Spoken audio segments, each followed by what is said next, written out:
mga kapatid, Dayan BTV po ulit. Salamat po sa Diyos. Ang lulutuin po natin ngayon ay napakasimple. Pork chop lang po, diritong pork chop. Kaya lang po, ang ginawa ko po dito sa pork chop, pinukuloan ko na po siya kanina. Kasi yung iba po, pag nagluluto ng pork chop yung iba, diretso po eh. Ako po, ang ginagawa ko po, pinakukulong ko po muna siya para hindi po siya maging parang bato pag pinirito. Ngayon po, ang nilagay ko dyan ay cornstarch. Tapos, meron po siyang paminta. Tapos, meron po siyang asin. So, ganun lang po pag-prepare niyan. Para hindi po pag pinirito nyo po, hindi po parang bato. Yung iba po kasi matigas yung pork chop. Ako po, nilalaga ko po muna yung ano. Tapos, ang heat po natin is medium lang po.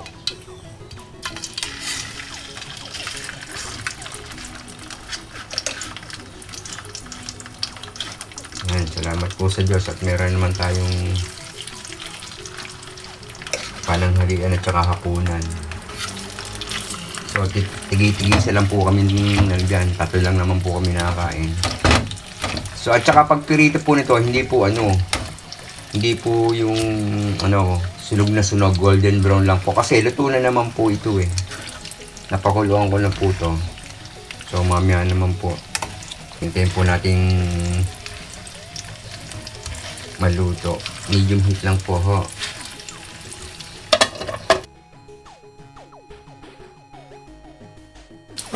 So yun mga kapatid. So balik na rin po natin.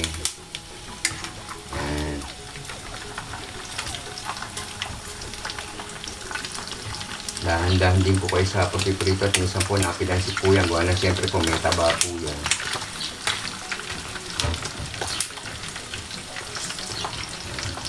Tsaka pansinin nyo po pag pinirito ko hindi po na siya nakakulubot. Yung iba po kasi pork chop nakakulubot. Ito po hindi. Kasi nga po napakuluan ko na po siya.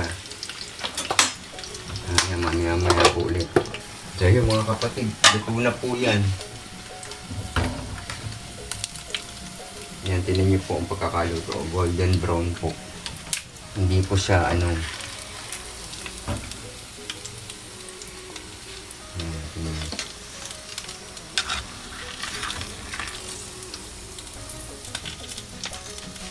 Tapos lagay na po natin yung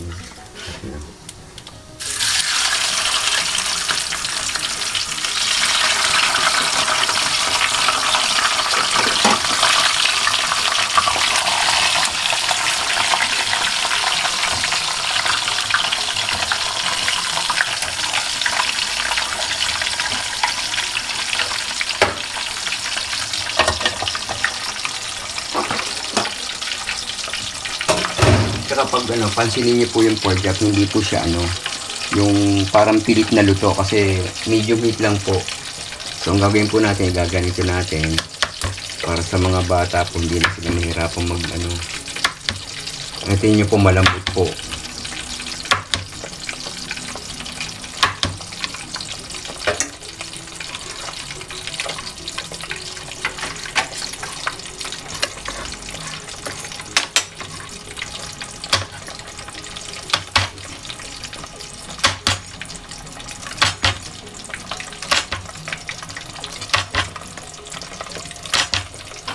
Tama-tama lang po yung luto niya, pagkakaprito niya.